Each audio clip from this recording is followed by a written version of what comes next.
जी,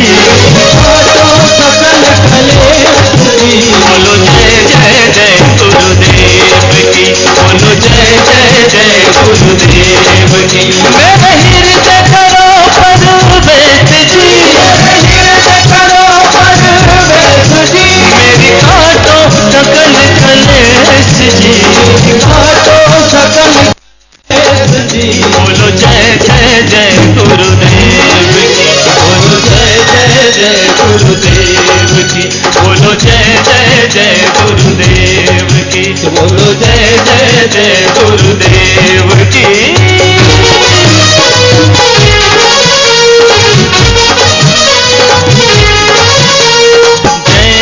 जय जय गुरुदेव की, जय जय जय गुरुदेव की।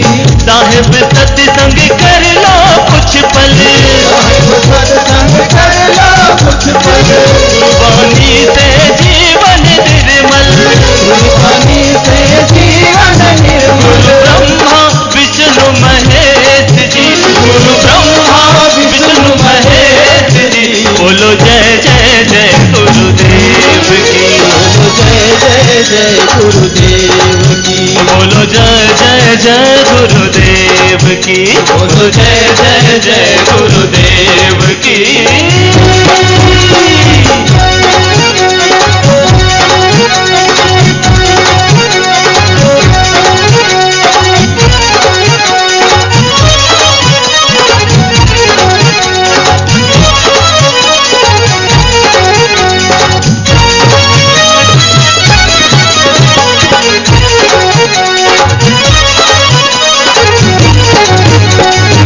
गुरु की महिमा जिसने जानी, गुरु की महिमा जिसने जानी, गुरु की महिमा जिसने जानी, गुरु की महिमा जिसने जानी, संवर गई उसकी जिंदगानी, संवर गई उसकी जिंदगानी। गुरु कृपा बरसे हमें जी, गुरु कृपा बरसे हमें।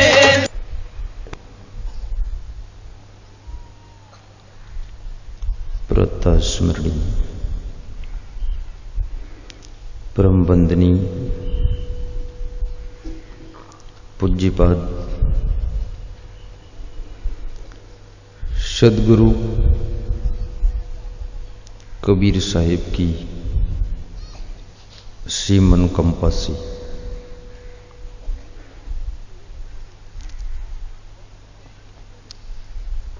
संत श्री विवेक साहिब जी की प्रेरणा से परम भक्त श्री जेठा भाई की भावना से समस्त ग्रामवासियों के पुरुषार्थ से सदगुरु श्री क्षमादेव जी का आशीष लेकर सुखद सत्संग में हम और आप निमज्जन करेंगे, जीवन को कृतार्थ बनाएंगे।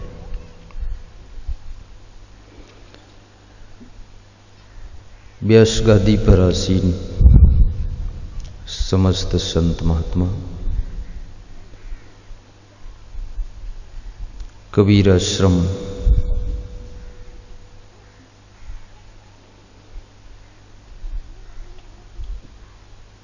से सभी संत पधारे हैं, महंत श्री नरेश साहब जी और सभी संतों का एड्रेस नाम मुझे मालूम नहीं है, इसलिए समस्त संत समाज को मैं प्रणाम करता हूं।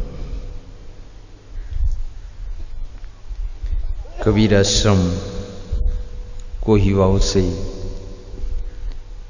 संत श्री भीतर साहब जी,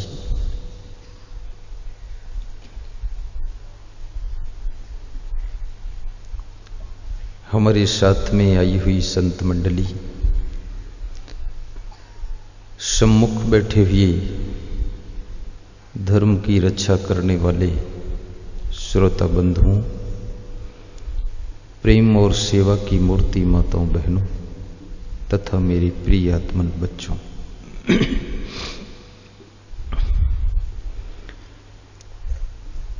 आज बड़ी प्रसन्नता की बात है।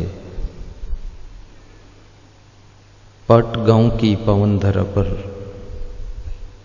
मुझे प्रथम बार आने का अवसर प्राप्त हुआ है। सद्गुरु कबीर साहिब से किसी भक्त ने प्रश्न पूछा है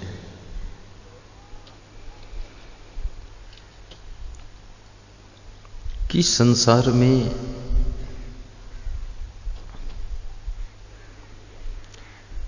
इस जीव को भक्ति कैसे प्राप्त होती है और भक्ति का क्या प्रभाव है।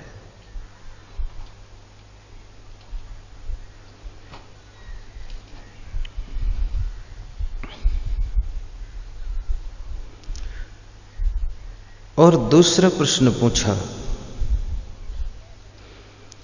भक्ति के द्वारा वह कौन सी गंगा प्रवाहित होती है जिसमें दो पहाड़ डूब जाते हैं। वे जो दो पहाड़ डूबते हैं वे कौन कौन से पहाड़ हैं।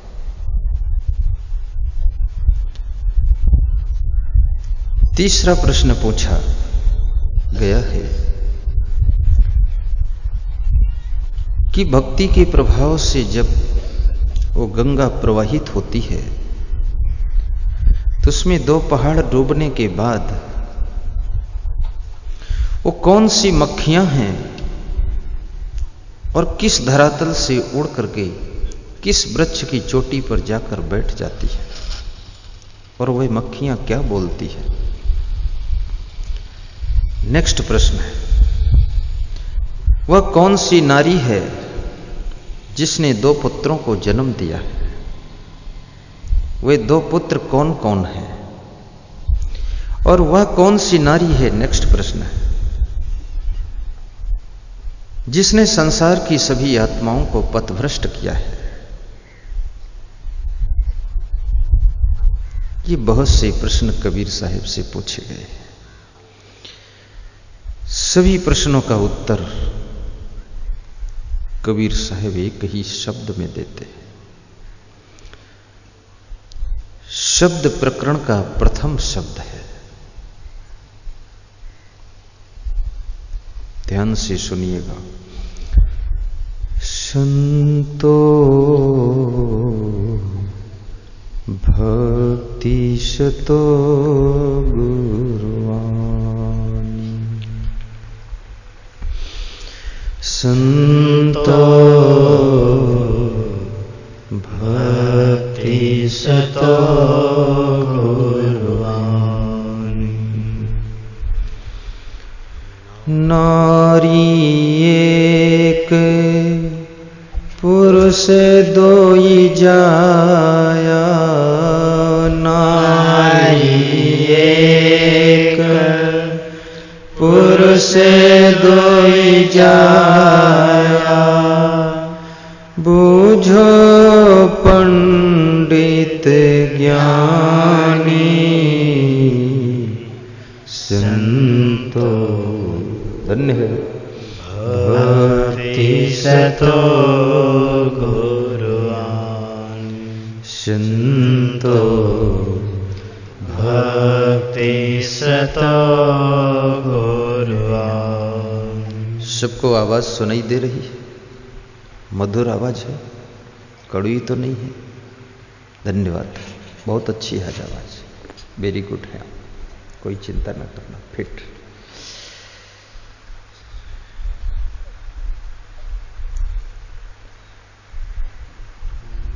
संतो भक्ति सतो गुरुवाणी,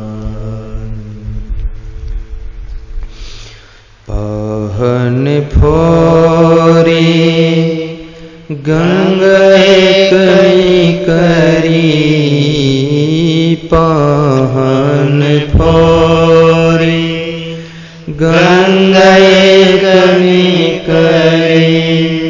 चहुन दिस पानी पानी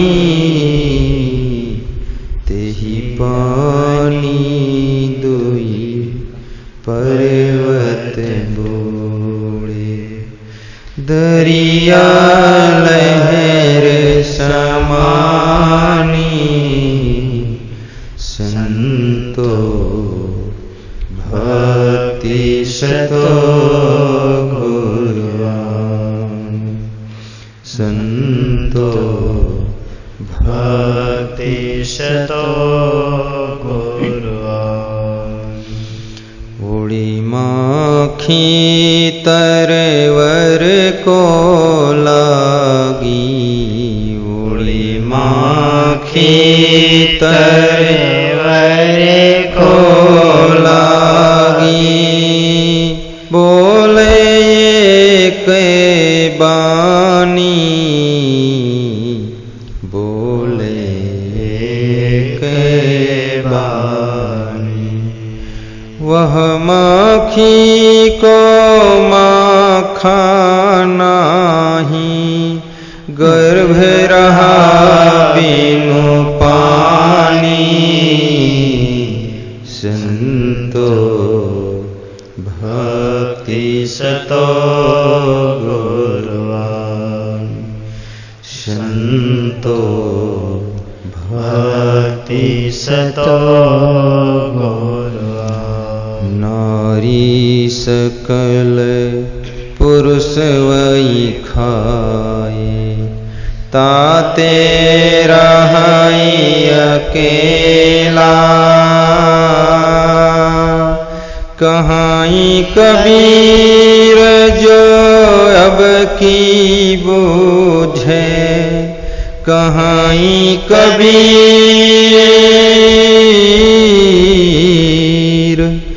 जो अब की बूझे सोई गुरु हम चेला संतो भक्ति सतो गुरुवानी संतो भक्ति सतो गुरुवान बोलिए सद्गुरु भगवान की जय।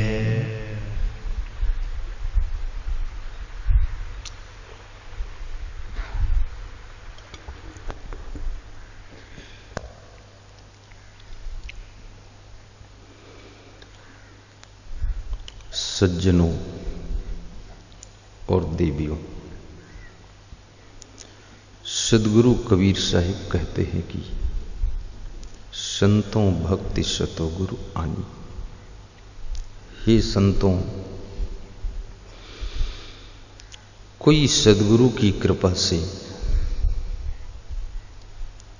मनुष्य को भक्ति की प्राप्ति होती है। जैसे मतंग ऋषि की कृपा से शिबरी को भक्ति मिली थी, रैदास गुरु की कृपा से मीराबाई को भक्ति मिली थी,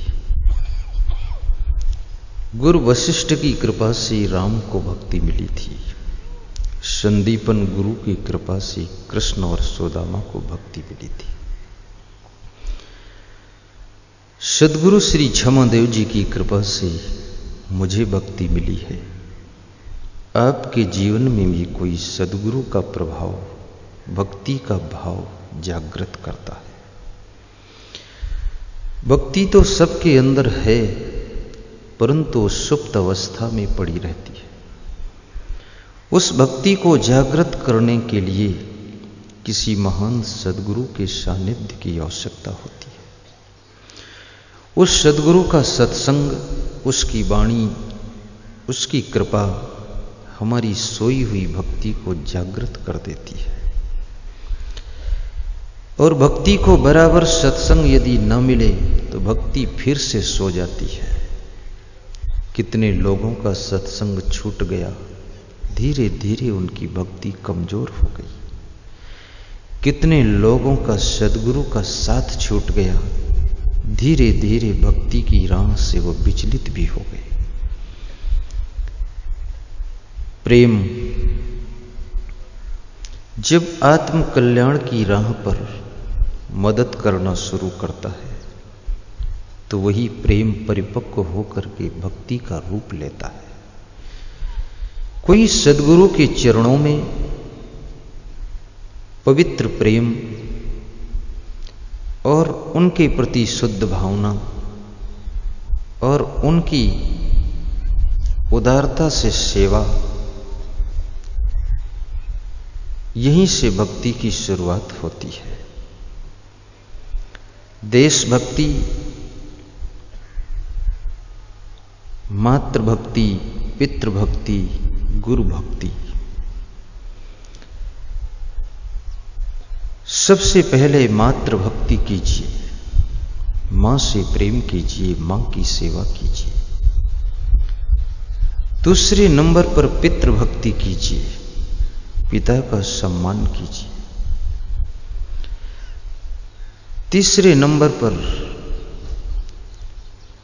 राष्ट्रभक्ति कीजिए, जिस राष्ट्र में रहते हो देशभक्त बनो, देशद्रोही मत बनो। चौथे नंबर पर गुरु भक्ति है और पांचवें नंबर पर सद्गुरु की भक्ति है। सद्गुरु उसे कहते हैं जो हमें आत्म साक्षात्कार कराता है, आत्मज्ञान कराता है। मैं कौन हूं इस बात का बोध कराता है। आज संसार में बहुत सारा ज्ञान आपको है, chemistry, physics, geology, botany, English, Sanskrit, अनेक लैंग्वेज आप जानते हैं, लेकिन मैं कौन हूं इस बात का पता कम रहता है। प्रायः लोग समझते हैं मैं शरीर हूं, मैं स्त्री हूं, मैं पुरुष हूं, मैं बाप हूं, मैं मां हूं, मैं बेटा हूं। ये तो सब शरीर के नाते रिश्ते हैं। जब तुम्हारे सिर दर्द होता है तो तुम कहते हो कि मेरा सिर दर्द हो रहा है। जब तुम्हारी घड़ी बिगड़ती है तुम कहते हो मेरी घड़ी मिस्टेक है। तुम्हारी गाड़ी बिगड़ती है कहते हो मेरी गाड़ी कुछ डिस्टर्ब है। तो मेरी कहने वाला कोई और है, गाड़ी अलग है, मैं अलग हूं, सिर अलग है। मेरा सिर दर्द हो रहा है, मैं सिर नहीं हूं, मेरा सिर अलग है। मैं और मेरा दो होते हैं।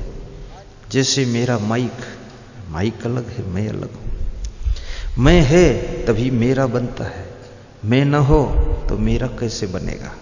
मैं से मेरा पैदा हो जाता है और मेरा है इसका मतलब मैं भी है। और मैं है तो मैं कौन है, मैं है तो मैं कौन है। मैं वही है, मैं ही मैं हूं। तो मैं कौन हूं? मैं शुद्ध बुद्ध चैतन्य स्वरूप आत्मा हूं। तो आत्मा कौन है? ये अजर अमर अविनाशी अखंड निर्विकार आत्मा है। और आत्म बोध हो जाए तो इससे अलग कोई परमात्मा भी नहीं है, यही परमात्मा है। आज थोड़ी सी आत्मज्ञान की भी चर्चा करूंगा। आज करूं कि कल करूं? आज कर देता हूं, अभी कर देता हूं। बेचैन हो जाओगे 2 घंटे में तुरंत इलाज। न कहता तो भले कभी करता या न करता, पर कह दिया। जैसे कोई कहे गुलाब जामुन खिलाऊंगा, कल खिलाऊं कि आज, तो खाने वाले कहते अभी लाओ वही बात है, आत्मज्ञान अभी, तुरंत।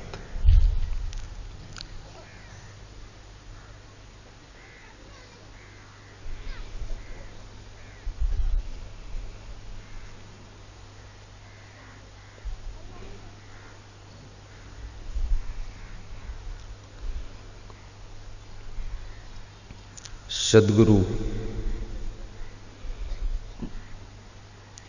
कबीर साहिब से किसी भक्त ने प्रश्न पूछा है कि भगवान कहाँ है, परमात्मा कहाँ रहता है, राम कहाँ रहता है। तो सद्गुरु कबीर साहिब ने उत्तर दिया है ज्यों तिल माही तेल है, चकमक माही आग। ज्यों तिल माही तेल है, चकमक माही आग।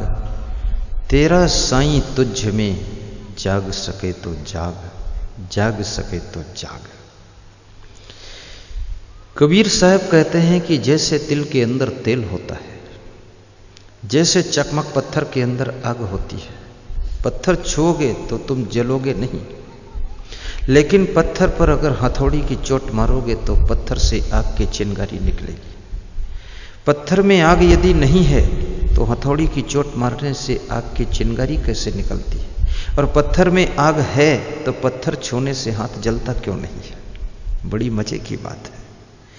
तिल में तेल है तो तिल को छूने से तेल हाथ में क्यों नहीं लगता है? और तिल में तेल यदि नहीं है तो स्पेलर में पेरने से तेल निकलता कैसे है? और स्पेलर में पेलने से यदि तेल निकलता है तो इसका मतलब तिल में तेल है, और तिल में तेल है तो तिल को छूने से हाथ में तेल लगता क्यों नहीं है? वही क्रिया से ही निकलेगा। ऐसे तुम्हारे शरीर के अंदर ही वो साईं है, वो आत्मा रूपी परमात्मा है, लेकिन साधना, भक्ति, त्याग और तप के माध्यम से ही उसका बोध होता है, ऐसे उसका ज्ञान नहीं हो सकता है। बहुत बड़ी बात है।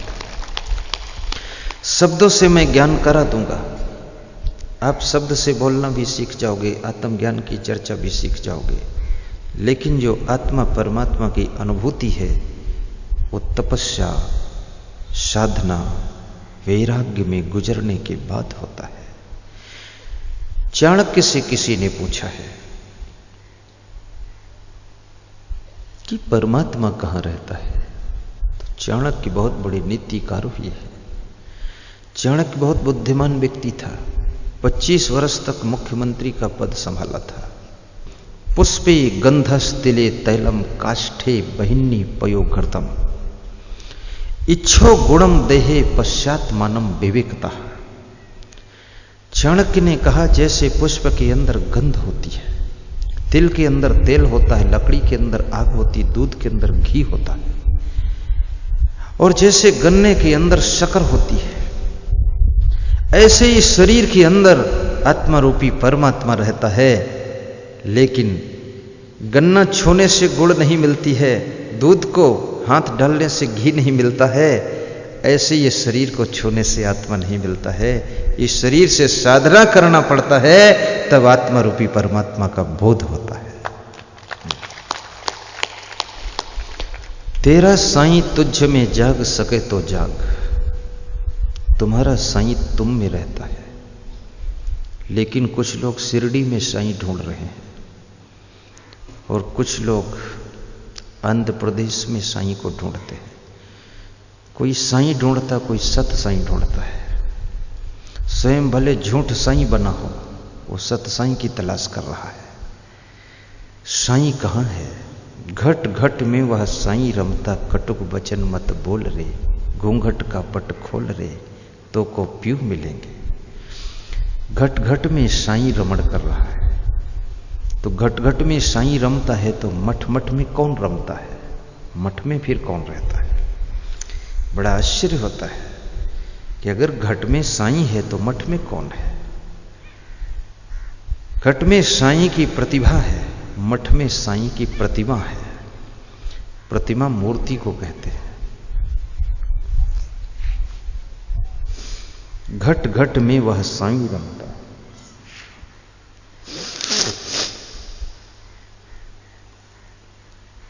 हम में राम, तुम में राम, सब में राम। सब में वही है नूर समाया, कौन है अपना कौन पराया। सिख समाज में गुरु नानक देव के परम शिष्य हुए हैं, जिनका नाम था बाबा अर्जुन देव। ये जो पंजाबियों में 10 अवतार माने जाते हैं, उनमें अर्जुन देव का नाम भी आता है। गुरु गोविंद सिंह का भी नाम आता है, अंगद देव बाबा का नाम आता है। जैसे हिंदुओं में भी मुख्य 10 अवतार है, बाकी जनरल 24 अवतार है, बाकी कलयुग में और तमाम अवतार है। अवतारों की कमी नहीं है। और ऐसे ऐसे अवतार हैं जो खुद ही चिल्लाते घूम रहे मैं भगवान हूँ। दुनिया का कोई नहीं मानता ये भगवान है, क्योंकि उनमें शैतान का रूप दिखाई देता, भगवान कैसे हो गए।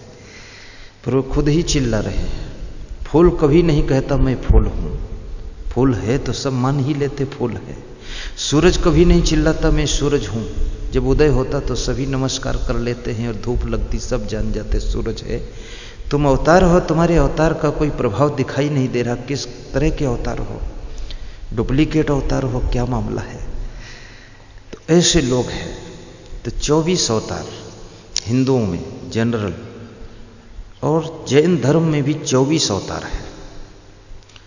स्वामी महावीर 24वें अवतार है। उसके बाद अवतार जैन धर्म में बंद हो गए, और कोई 25वां अवतार लेना चाहे तो उसके लिए पूरे जैनी खतरनाक सिद्ध हो जाएंगे, अवतार लेने भी नहीं देंगे। हिंदुओं में तो थोड़ा ढिलाई है, इसमें कोई अवतार ले भी सकता है, लेकिन उसके अवतार लेने के बाद हिंदू भी टाइट कर देते हैं, तू कैसा अवतार है। और झूठे अवतार, अवतार का अर्थ क्या होता है। अव माने आया, तार माने तारने के लिए, तरने के लिए। जो इस धरती पर स्वयं को तारने के लिए और दुनिया को तारने के लिए, अर्थात संसार को अच्छी राह बताने के लिए, अर्थात भव सिंधु से पार करने के लिए, अर्थात काम क्रोध मद लोभ अहंकार से आपको बचाने के लिए आया है। जिसकी वाणी, जिसका जीवन, जिसका दर्शन आपको काम क्रोध लोभ मोह से बचा लेता है, इस दुनियादारी से प्रपंच से तार देता है, उसी का नाम अवतार होता है। जो स्वयं इस लफड़े में फंसा है वो कैसा अवतार हो सकता है।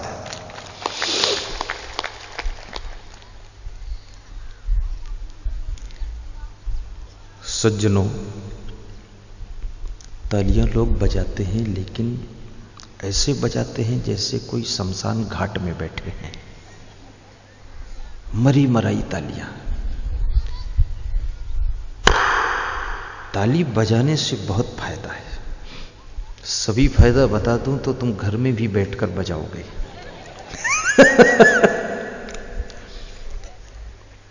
थोड़ा बता देता हूं। जो आदमी ताली बजाता है दिल खोलकर, तो ये पॉइंट होते हैं। इन पॉइंटों के माध्यम से चिकित्सा होती है, जिसको एक्यूपंक्चर चिकित्सा कहते हैं। एक पैथी है। तो ताली बजाने से इन पॉइंटों का एक्यूपंक्चर हो जाता है, जिससे हार्ट अटैक की बीमारी कंट्रोल होती है, शुगर कंट्रोल हो जाती है, पैरालिसिस होने की संभावना कम हो जाती है, और शरीर में जो दर्द होता है ना, पीठ में दर्द, कमर में दर्द, घुटने में दर्द, एड़ी में दर्द, सिर में दर्द, दर्द में दर्द, इतनी दर्द है लोगों को। लोगों का नाम ही दर्द, दर्द राम। सब दर्द ही दर्द है। केवल बचपन में दर्द नहीं रहती है, थोड़े दिन 20 साल तक, उसके बाद दर्द दर्द दर्द। और आंख में दर्द, कान में दर्द, नाक में दर्द, दांत में दर्द, अंगुली में दर्द, हाथ में दर्द, पांव में दर्द, पेट में दर्द, भयंकर दर्द, सब दर्द ही दर्द, हर अंग में दर्द है। अब क्या करोगे। दर्द की भी एक दवा बता देता हूं। बताऊं? अभी बता देता हूं, ये भी सब फाइनल करता चलता। बचपन में क्यों नहीं दर्द होता है, लेकिन थोड़ा प्रसंग जो लेकर चलना है वो रुक जाएगा तो कोई बुरा तो नहीं है। ये प्रसंग ही तो है, और क्या है। जब शरीर की दर्द ठीक हो तभी तो साधना करोगे, नहीं तो मन ध्यान लगेगा दर्द में, और कहां ध्यान लगेगा। बहुत अच्छी बात है। बचपन में शरीर इतना एक्टिव रहता है, इतना सक्रिय रहता है, इतना बॉडी रिचार्ज हो जाती है दौड़ने से, उछलने से, कूदने से। बचपन में बच्चों को हंसी बहुत आती है, बच्चे खुश बहुत रहते हैं। तुम भी बच्चे थे तब खुश रहते थे। तो जो हंसी खुशी थी, इस हंसी खुशी से एंडोर्फिन्स केमिकल बॉडी के अंदर बनता है, जो केमिकल शरीर में दर्द से और रोगों से लड़ने की सामर्थ्य पैदा करता है। वो केवल हंसने से बनता है, हंसने से बनता है। और रोने से एक केमिकल और बनता है, वो रोने से बनता है। वो केमिकल जो है शरीर में हार्ट अटैक की बीमारी को कंट्रोल करता है। जो व्यक्ति रोता है, इसलिए महिलाओं को हार्ट अटैक कम होता है क्योंकि ये रो लेती है। पुरुषों को ज्यादा होता है हार्ट अटैक क्योंकि ये रोते नहीं है। और रोना सीखना हो तो अपनी अपनी पत्नी से रात में सीख लेना, ये ट्रेनिंग दे देगी। रोना और हंसना, बचपन में तुम रोते भी थे बहुत और हंसते भी थे बहुत और दौड़ते भी थे बहुत। तुम्हारे शरीर का फिजिकल एक्सरसाइज पर्याप्त हो जाता था। ज्यों ज्यों उम्र बढ़ती है मनुष्य बैठा रहता है, सक्रियता खत्म हो जाती है। अब क्या करोगे? बचपन जैसा दौड़ोगे तो शोभा नहीं देता है, अमर्यादित है। थोड़ा सम्मान की बात भी तो है। तो क्या करोगे? तो मैं एक और तरीका बताता हूं। बचपन जैसा हंसोगे तो लोग कहेंगे कि पूरा मूर्ख है, पागल जैसा लगता है, जहां देखो वहां मुंह फैलाता है, तो भी शोभा नहीं देता है। बचपन जैसा रोओगे, जिधर देखो कोने में रोने लग जाओ। अभी बच्चे का रोने का मन हो तो यहां भी रो सकता है, लेकिन जवानों का रोने का मन हो तो भी नहीं रो सकते। बनावटी चेहरा बनाकर बैठे रहेंगे ठीक ठाक, अंदर अंदर रोएंगे, बाहर ठीक लगेंगे। लेकिन ऐसा रोना भी ठीक नहीं बच्चों जैसा। तो क्या करोगे? एक काम करना पड़ेगा।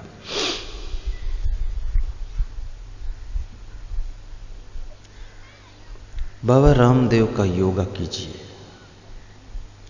एक काम ये है, ये मत सोचना रामदेव से कुछ हमें सैलरी मिल रही तो योगा सिखा रहा हूं। रामदेव से मेरा कोई रिश्ता नहीं, लेकिन रामदेव तरीके से योगा सिखाते हैं। उनका एक सिस्टम से है, उल्टा पलटा करोगे तो उसका रिजल्ट भी खराब आएगा। योगा कीजिए और योगा में प्राणायाम कीजिए। अनुलोम विलोम, कपालभाति, भस्त्रिका प्राणायाम, तरह तरह के भ्रामरी प्राणायाम, ये सब कीजिए। थोड़ा व्यायाम भी कीजिए। भोजन थोड़ा कम कीजिए, भूख से थोड़ा कम खाइए। जब तुम खाने बैठोगे तो भोजन स्वादिष्ट तो बहुत लगेगा, लेकिन स्वाद की दृष्टि से मत खाओ, स्वास्थ्य की दृष्टि से खाओ। अगर तुम्हारा फिजिकल वर्क कम है तो भोजन की मात्रा घटाइए, फिजिकल वर्क ज्यादा है तो भोजन की मात्रा बढ़ाइए। मेंटल वर्क ज्यादा है तो हरी सब्जी और रोटी ज्यादा लीजिए, और फिजिकल वर्क ज्यादा है थोड़ा घी भी लीजिए। अगर फिजिकल वर्क कम है तो घी और दही, दूध, चिकनी चीजें कम लीजिए। और यदि मेंटल वर्क आपको ज्यादा करना है तो पानी ज्यादा पीजिए। और 24 घंटे में कम से कम 4 बार अपने मित्रों के साथ में बैठकर, सखी सहेलियों के साथ में बैठ करके ठहाका मारकर हंस लीजिए। कोई पुरानी कहानी याद करके भी हंस लीजिए। और रात टीवी में 9 बजे आस्था भजन चैनल में बैठिए तो मेरे साथ में हंस लीजिए। मैं हंसता हूं, क्योंकि खुश रहने से बुद्धि का स्मरण बढ़ता है, टेंशन में रहने से मेमोरी घटती है, तनाव में रहने से याद शक्ति कमजोर हो जाती है, प्रसन्न रहने से जो एक बार याद करोगे 10 साल भूलेगा नहीं, चिंतित रहने से शाम याद करोगे सुबह भूल जाएगा, ज्यादा चिंता तनाव में रहने से अपने बच्चों के नाम भी भूलने लग जाएंगे, ज्यादा उलझन में रहने से आप बुशर्ट की बटन लगाओगे नीचे ऊपर लग जाएगी, चश्मा लगाकर आंखों पर चश्मा ढूंढते रहोगे, ऐसी हालत हो जाएगी, आधे पागल बने रहोगे। ज्यादा चिंता भी मत कीजिए, तनाव में रहने से कोई फायदा नहीं है, क्योंकि ये संसार तो नाशवान है, क्षणभंगुर है। यहां टेम्परेरी सब लोग आए हो, आज जिस घर को तुम अपना घर कहते हो, मृत्यु जिस रोज होगी उस दिन ये घर तुम्हारा घर नहीं रह जाएगा, ये परिवार तुम्हारा परिवार नहीं रह जाएगा, ये धन तुम्हारा धन नहीं रह जाएगा, ये जमीन तुम्हारी जमीन नहीं रह जाएगी, ये दुकान तुम्हारी दुकान नहीं रह जाएगी, ये तुम्हारे बेटों की हो जाएगी, बेटों के मरने के बाद कोई और की हो जाएगी। जमीन तो यहीं रहेगी, सामान यहीं रहेगा, धन यहीं रहेगा, लेकिन तुम यहां नहीं रहोगे, तुम यहां से ट्रांसफर हो जाओगे। तुम शरीर नहीं हो, तुम अजर अमर अविनाशी आत्मा हो। क्यों चिंता करते हो, क्यों टेंशन में रहते हो? क्या तुम्हारा नुकसान हुआ है? क्या तुम लेकर आए थे? क्या यहां से लेकर जाओगे? क्या तुम्हारा छिन गया है? क्या खो गया है? क्या तुमने बहुत कुछ प्राप्त कर लिया है? किस बात का अहंकार करते हो? किस बात को लेकर रोते हो? ना कुछ लेकर आए थे तुम, ना कुछ लेकर जाओगे तुम। छोटा सा शरीर लेकर आए थे, बड़ा सा शरीर हो गया है, ये भी यहीं छोड़ कर जाओगे, तो इतनी चिंता का बोझा क्यों लाद रहे हो? मस्ती की जिंदगी जियो, आनंद की जिंदगी जियो। लगता है श्रोता हमारे साथ ट्रेंड हो चुके हैं, वो समझ जाते हैं अब ताली बजाना है, गुरुदेव उठा रहे हैं। साहिब बंदगी, साहिब बंदगी।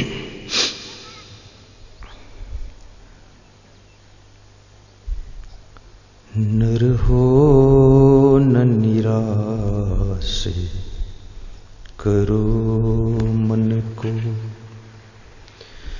नर हो न निराश करो मन को, कुछ काम करो कि विश्राम ही खो जाए। खाने पीने की आइटम के लिए इतना विवाद मत करो कि खाने का वक्त ही न रह जाए, झगड़ा ही करते रहो। जहां प्रेम होता है संतोष भी आ जाता है। जिससे तुम्हें पूर्ण प्रेम हो जाए तो उसके साथ जमीन में बैठने में भी अच्छा लगता है। अगर आप भूखे हैं तो कहते हैं आज व्रत ले लेंगे, कोई बात नहीं। कितने भक्त मेरे पास दर्शन करने आते हैं तो मैं कहता हूं जाओ पहले भोजन कर लो फिर दर्शन करना। बोले भोजन तो रोज मिलता है, दर्शन रोज नहीं मिलते हैं। भोजन बाद को कर लूँगा, दर्शन पहले करता हूँ, पास में बैठूंगा। तो मैं कहता हूँ भोजन खत्म हो जाएगा, समाप्त हो जाएगा तो नहीं मिलेगा। भोजन नहीं मिलेगा तो संतोष है, व्रत रह लूँगा लेकिन आपका दर्शन करूँगा, नहीं जाऊँगा खाने के लिए। प्रेम में व्यक्ति भोजन भी छोड़ देता है, प्रेम में आराम छोड़ देता है, प्रेम में फैशन भी छोड़ देता है, प्रेम में फिजूल खर्ची छोड़ देता है। प्रेम में बहुत बड़ी शक्ति है। आज प्रेम ही की ताकत है कि तुम सब लोग अपना अपना घर छोड़ करके यहाँ ऐसे बैठे हो जैसे तुम्हारे पास कोई घर ही नहीं है, आनंद से बैठे हुए हो। ये प्रेम तुमको लाया है।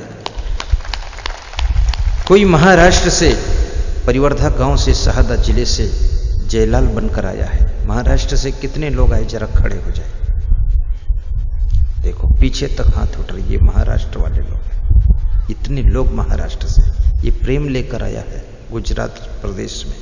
आशीर्वाद, बैठिए। धन्य है महाराष्ट्र बहुत। मैं तो सोचता तो 2 ही 4 आए, खड़े कर दिया तो अच्छा ही रहा। अब पता चला 25-30 लोग आए हैं करीब करीब। कितने लोग आसपास के जिलों से आए, हरियाणा से भी यहां लोग आए हैं। सब प्रेम का आकर्षण है।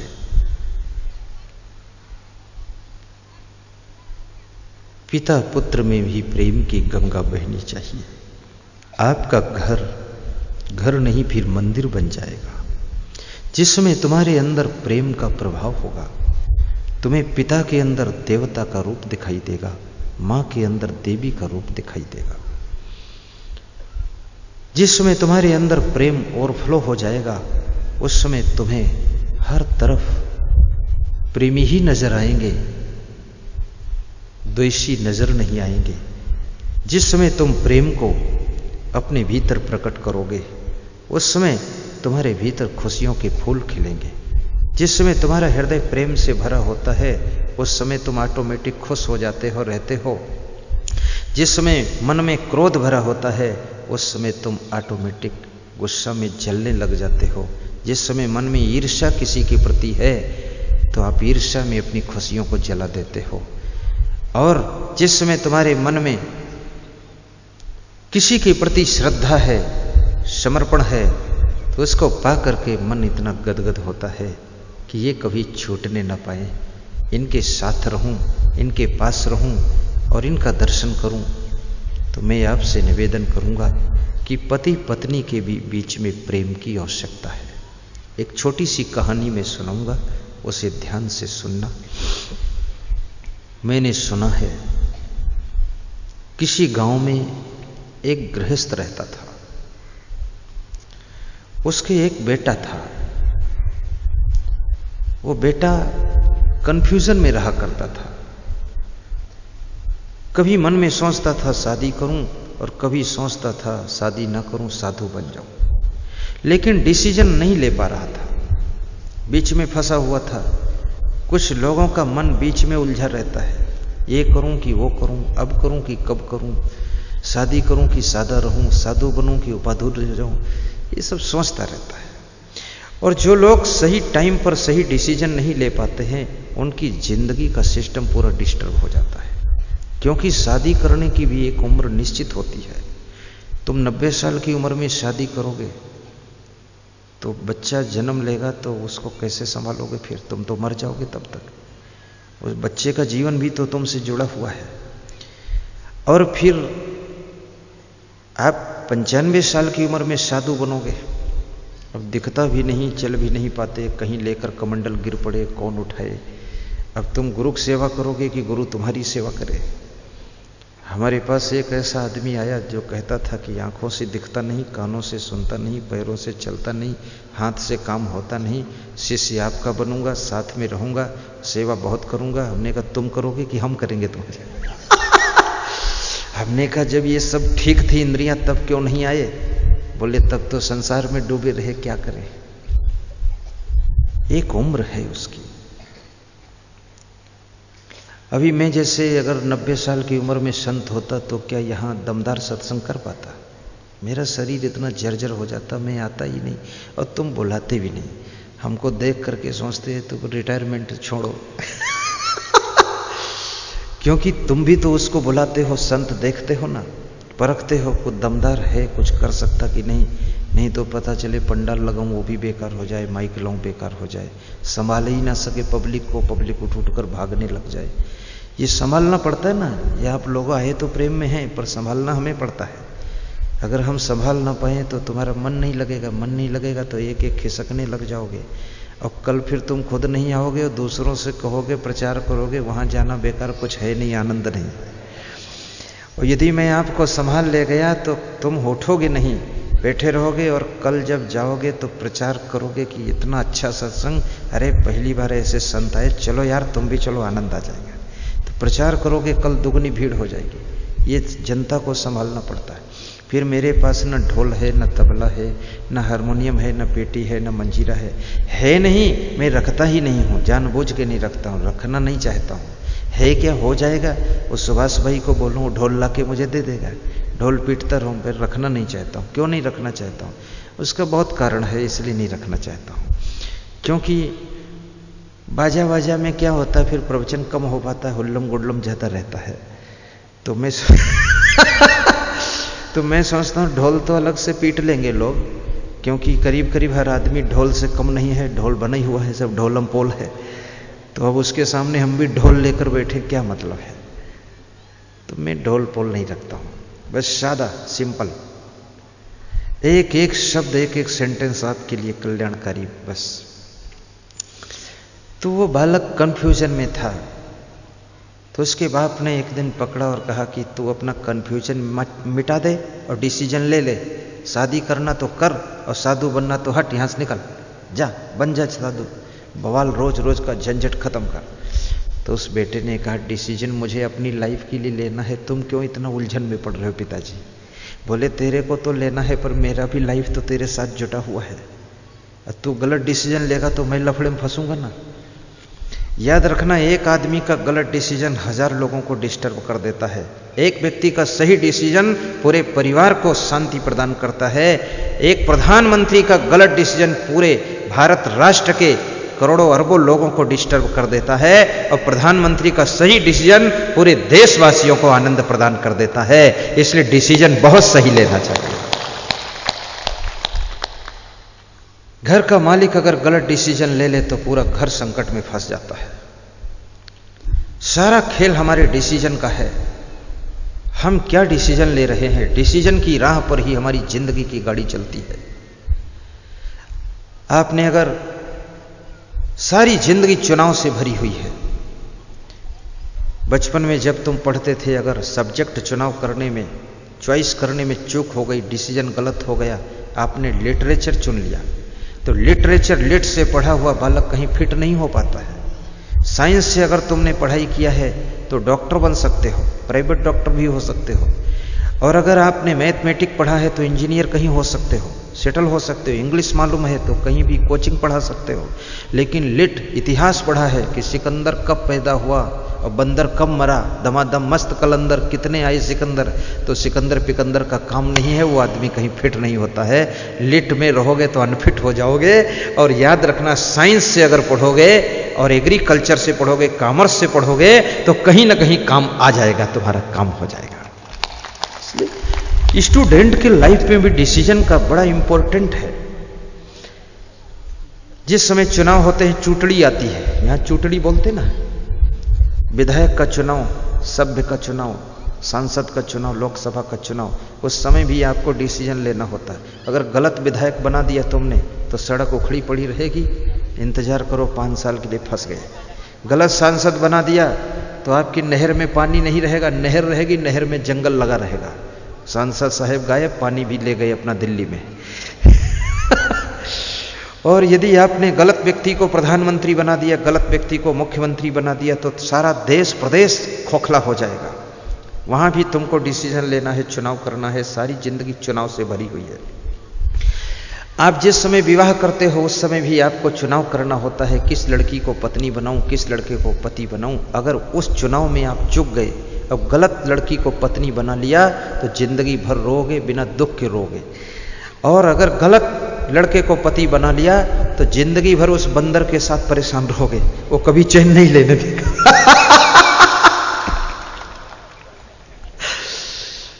इसमें भी सोच समझ कर डिसीजन लेना, कैसा मेरा पति होना चाहिए, कैसी पत्नी होनी चाहिए। अगर आपने किसी गलत व्यक्ति को गुरु बना लिया तो भी बुरी तरह फंस गए। तो फिर रघुपति राघव राजा राम, पता ना पावे सीता राम। ऐसा चक्कर चलेगा, रामा रामा हरे हरे, मुर्गी अंडा घरे घरे। हाँ।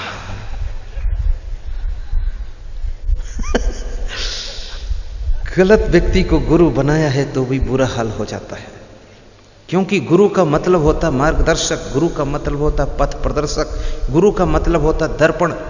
अगर टूटे फूटे दर्पण में अपना चेहरा देखते हो तो सही फोटो आपका नहीं आएगा, और स्वच्छ दर्पण होगा, स्पष्ट दर्पण होगा तो आपकी तस्वीर साफ दिखाई देगी। गुरु तो दर्पण है, और अच्छे दर्पण में समर्पण करो तो आपकी जिंदगी की तस्वीर वो दिखा देगा कि आपकी जिंदगी कैसी होनी चाहिए। अच्छे गुरु का चुनाव कर लोगे तो तुम्हारा गर्व ऊंचा होगा, गौरव ऊंचा होगा, डंका बजाकर कह सकोगे मेरा गुरु टॉप का है। अन्यथा गुरु की गलती शिष्य को डुबा देती है, गुरु की भूल शिष्य को शर्मिंदा कर देती है, और गुरु की गड़बड़ियां शिष्य को बहुत सिर झुकने के लिए मजबूर कर देती है। अच्छा गुरु ढूंढिए, सच्चा गुरु ढूंढिए। यदि आप शिष्य का चुनाव करने में चूक गए, गलत को शिष्य बना दिया, तो शिष्य आपको क्या बना देगा। कितने शिष्यों ने गुरु को भी मार डाला है। वे कल्याण के लिए आए ही नहीं थे, वो गद्दी के लिए आए थे। इतने रद्दी शिष्य गद्दी ढूंढ रहे थे, और देखा गुरु की लंबी उम्र है तो गद्दी खाली नहीं होगी, तो गुरु को खत्म कर दिया, गद्दी खाली हो गई, और गद्दी पर रद्दी लोग बैठ गए, सब काम बिगड़ गया। हाँ, कितने गुरुओं को फाइनल कर दिया शिष्यों ने। शिष्यों ने कहा गुरुदेव तुम हमारा मोक्ष करोगे, टाइम लगेगा, हम तुम्हारा मोक्ष पहले ही कर देते, जल्दी हो जाएगा। गलत शिष्य को अगर शिष्य बना लिया तो गुरु की जिंदगी भी खतरे में है। इसलिए ज्यादा शिष्यों की भीड़ भाड़ इकट्ठा करने के चक्कर में मत पड़िए।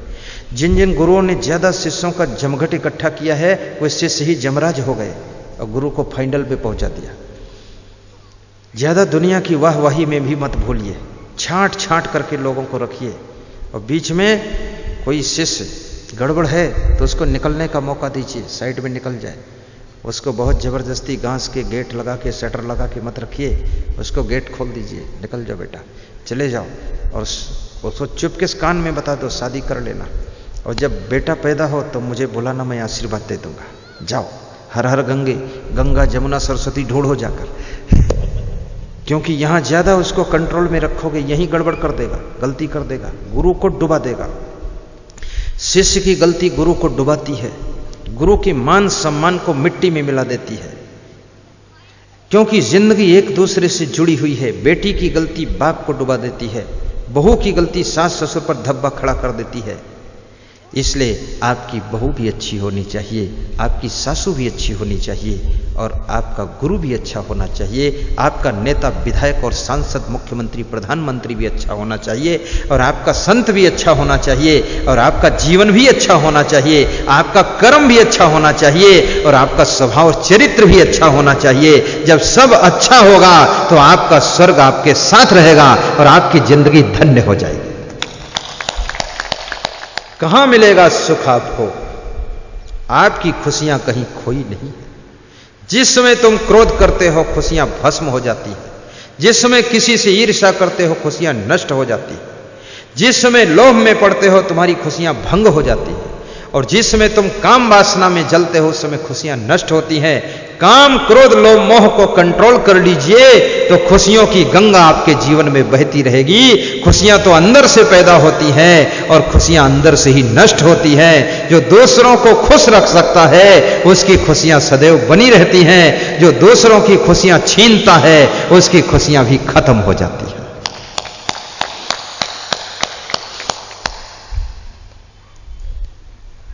ध्रुव को समझाने के लिए उनके पिताजी आते हैं और कहते हैं पूरा राज्य तुम ले लो ध्रुव, और मैं वन में तप करूंगा। ध्रुव ने एक बहुत अच्छा उत्तर दिया है कि जब जगत के पिता का सहारा लिया तब करें क्यों सहारा तुम्हारा पिता। वही पालन करे वही ले गोद में, वही दुख सुख सुनेगा हमारा पिता। वही पालन करे वही ले गोद में, वही दुख सुख सुनेगा हमारा पिता। जाओ जाओ जाओ तुम्हें क्या पड़ी, चाहे जैसे करेंगे गुजारा पिता। नाम बेटा रहा आज से आपका, टूटा नाता हमारा तुम्हारा पिता। जाओ जाओ जाओ तुम्हें क्या पड़ी, चाहे जैसे करेंगे गुजारा पिता। ध्रुव ने जब ऐसा जवाब दिया तब राजा उत्तानपाद सोचने लगे, ध्रुव की भक्ति एक तरफ है, मेरा राज्य मेरा धन दूसरी तरफ है। ध्रुव के तराजू पर भक्ति का पलड़ा वजन हो गया है, मेरे राज्य और धन का पलड़ा हल्का हो गया है। वही कबीर साहब कहते हैं, अरब खरब लो द्रव्य हो उदय अस्त लो राज, भक्ति महातम ना तुलई सब कौने काज। अरबों खरबों धन हो जाए, सूर्योदय से लेकर सूर्यास्त तक लंबा तुम्हारा राज्य हो जाए, लेकिन भक्ति के मूल्य के बराबर धन और राज्य को नहीं तौला जा सकता है। धन से सामान मिल सकता है, सुविधा मिल सकती, लेकिन शांति नहीं मिल सकती है। राज्य से सम्मान मिल सकता है, वैभव मिल सकता है, लेकिन सुख नहीं मिल सकता, आनंद नहीं मिल सकता है। भक्ति से सुख शांति और आनंद की प्राप्ति होती है। जहां धन और राज्य भी फेल हो जाता है वहां पर भक्ति और धर्म आपका साथ देता है। पैसा से क्या हो सकता है? पैसा पूर्ण नहीं, पैसा अधूरा है। पैसे से माइक मिल सकती लेकिन बोलने की कला नहीं मिलती है। पैसे से बिस्तर मिल सकता लेकिन विश्राम नहीं मिल सकता है। पैसे से भोजन मिल सकता लेकिन भूख नहीं मिलती है। पैसे से कलम मिलती लेकिन लिखने की कला नहीं मिलती है, पैसे से दवाई मिलती लेकिन स्वास्थ्य नहीं मिलता है, पैसे से सब कुछ नहीं खरीदा जा सकता है। पैसा तो सीमित चीजें खरीद सकता है। जो पैसे से नहीं मिलता है वो प्रेम से मिलता है, जो पैसे से नहीं मिलता है वो भक्ति और धर्म से मिलता है, जो पैसे से नहीं मिलता है वो सत्संग की कृपा से मिलता है और जीवन धन्य हो जाता है। रावण के पास में पैसा है, सोने की लंका है, धन है, दौलत है, रुतबा है, राज्य है, गद्दी है, सोने की लंका है। राम के पास में वनवास में क्या है? कुछ नहीं है, केवल राम है और कुछ नहीं है। लेकिन जीत राम की होती है, शांति राम को मिलती है, यश राम को मिलता है, रावण को नहीं मिलता है। राम के पास सत्संग है, राम के पास भक्ति है, राम के पास संतों की सेवा है। जिसके पास में सत्संग है, भक्ति है, संतों की सेवा है, वही राम का रूप है। जो संतों के विरोध में है वही रावण का रूप है। याद रखना, सोने की लंका भी उसकी राख हो जाएगी। खाई कबाब शराब सरोजा, निस दिन पर नारी ने कहाँ खोजा। मनहि मात पिता नहीं देवा, साधुन से करवा वही सेवा। जिनके यश आचरण भवानी, तेजा नहु निशिचर सम प्राणी। खाई कबाब शराब सरोजा। रामचरितमानस बालकांड में ये चौपाइया है। भवानी ने शिव जी से पूछा है कि निशाचर कौन है, राक्षस कौन है? तो शिव जी कहते हैं, खाई कबाब शराब सरोजा। जो मांस खाता है, मीट खाता है। सरोजा माने जो अंडा खाता है, शराब माने जो ड्रिंक करता है, जो माता पिता को धक्का मारता है, जो सज्जनों को प्रेम नहीं करता है, जो साधु संतों को सताता है, जो परई स्त्रियों को छेड़ता है, वो राक्षस है। शिव जी पार्वती से कहते हैं, भवानी से, ये राक्षस के लक्षण है। दंभो दर्पोभिमानश्च क्रोधा पारुष्यमेव च ज्ञानम च अभिजातस्य पार्थ संपदम आश्रय। श्री कृष्ण अर्जुन से श्रीमद् भगवत गीता में कहते हैं कि जो दंभ करता है, अभिमान करता है, घमंड करता है, क्रोध करता है, जो बहुत गाली बकता है, कठोर बोलता है, वो राक्षस का लक्षण है। अभयम सत्यम संशुद्धि ज्ञान योग व्यवस्थिति दानम दमश्च यज्ञ स्वाध्याय तप आर्जवम अहिंसा सत्यम अक्रोधा त्यागः शांति अपैशनम दया भूतेषु अलोलुप्तम मार्दवम हीहु अचापलम तेजा क्षमा धृति शौचम अद्रोहो नातिमानिता भवंत संपदम दैवीम विचातस्य भारत। श्री कृष्ण कहते अर्जुन, जिस मनुष्य में, जिस स्त्री में, जिस पुरुष में, जिस व्यक्ति में ये 26 गुण होते हैं वो देवता होता है, वो देवी के समान होता है। अभयम जिसके अंदर निर्भयता है, सत्यम जो सात्विक है, संशुद्धि जिसका अंतःकरण शुद्ध है, ज्ञान है जिसके पास, जिसका जीवन व्यवस्थित है, अस्त व्यस्त नहीं है, व्यवस्थित जिंदगी जीता है, सेटिंग से रहता है, उल्लुल जुल्लुल काम नहीं करता है, वो व्यक्ति देवता है। दानम जो दानी है वो देवता है। दमश्च जिसकी इंद्रियां बस में वो देवता है। यज्ञश्च जो ज्ञान यज्ञ करता है, सत्संग कराता है, वो देवता है। स्वाध्याय तप आर्जवम जो स्वाध्याय करता है, आर्जवम जिसके मन वाणी स्वभाव सरल है, वो देवता है। जो अहिंसा धर्म का पालन का, अहिंसा सत्यम अक्रोधा, जो अहिंसा की राह पर चलता है, जो सत्य की राह पर चलता है, जो क्रोध को काबू रखता है, वो देवता है। शांति त्यागः अपैशनम जो शांत रहता है, प्रसन्न रहता है, जिसके अंदर बुराइयों का त्याग है। अपैशनम जो चोरी नहीं करता है। दया भूतेषु अलोलुप्तम जो समस्त भूत प्राणियों के ऊपर दया करता है, जो लोलुप नहीं है, लालची नहीं है, चटोरीपन नहीं है, वो देवता है। अलोलुप्तम मार्दवम हीव अचापलम जिसके अंदर लज्जा है, शर्म है, वो देवता है। अचापलम जो मन चंचल नहीं, वो देवता है। तेजा क्षमा धृति जो तेजस्वी है, वो देवता है। जो क्षमावान है वो देवता है। धृति जो धैर्यवान है वो देवता है। तेजा क्षमा धृति शौचम अद्रोह नातिमानिता जो पवित्र है, अंदर बाहर से शुद्ध है, वो देवता है। बाहर की शुद्धि की भी आवश्यकता है। यदि आप भोजन बना रहे हैं, बाल खुजलाया है तो हाथ धो करके आटा ठीक कीजिए। बाल खुजला करके आटा ऐसे ही ठीक करोगे तो बाल की खुरखुरी आटा में चली जाएगी, और फिर खाने वाले उसको खाएंगे तो कहेंगे आज टेस्ट कुछ नया है। नया तो है ही, बाल की खुरखुरी लगा दी। ये अपवित्रता है। कहीं आपके बदन में पसीना आ गया, आपने खुजलाया, पसीना अंगुलियों में लग गया, उसी से लोई बना दिया, रोटी बना दिया और अपने पति को खिला दिया, तो ये तो बहुत 56 प्रकार का भोग लगा दिया आपने। हाथ धोइए, उसके बाद फिर आटा छुइए, भोजन पवित्रता रखिए। झाड़ू की ऐसी जगह रखिए जहां से झाड़ू हर समय दिखाई न दे। अभी मैं कहीं गया था तो उन्होंने झाड़ू हमारे सामने रखा था। हमने कहा इसको दर्शन क्यों करा रहे हो? बोले इसी ने तो सब सफाई किया है। तो हमने कहा तो इसका दर्शन मुझे? बोले आपका दर्शन हम लोग कर रहे हैं, आप झाड़ू का दर्शन करो। मैंने कहा इसको हटाओ, रखने का तरीका सीखो, कहाँ झाड़ू रखना चाहिए। हर सामान रखने का एक स्थान निर्धारित होता है। झाड़ू बिस्तर पे नहीं रखा जाता है, झाड़ू सामने नहीं रखा जाता है, झाड़ू भोजन करते समय दिखाई न दे वहाँ नहीं रखा जाता है, झाड़ू आड़ में छिपा के रखा जाता है, जहाँ हर समय दिखाई न दे वहाँ रखा जाता है। झाड़ू कपड़ों में न छुए, ऐसे ढंग से लगाना चाहिए। अगर झाड़ू आप लगा रहे हो, झाड़ू आपके कपड़ों में लग रहा है तो आपका घर तो साफ हो गया लेकिन आपके कपड़े गंदे हो गए। फिर वही कपड़े पहनकर बिस्तर पर सो गए, बिस्तर गंदा हो गया। फिर रजाई ओढ़ लिया तो रजाई गंदी हो गई। फिर उन्हीं कपड़ों से आपने भोजन बनाया तो भोजन भी गंदा हो गया।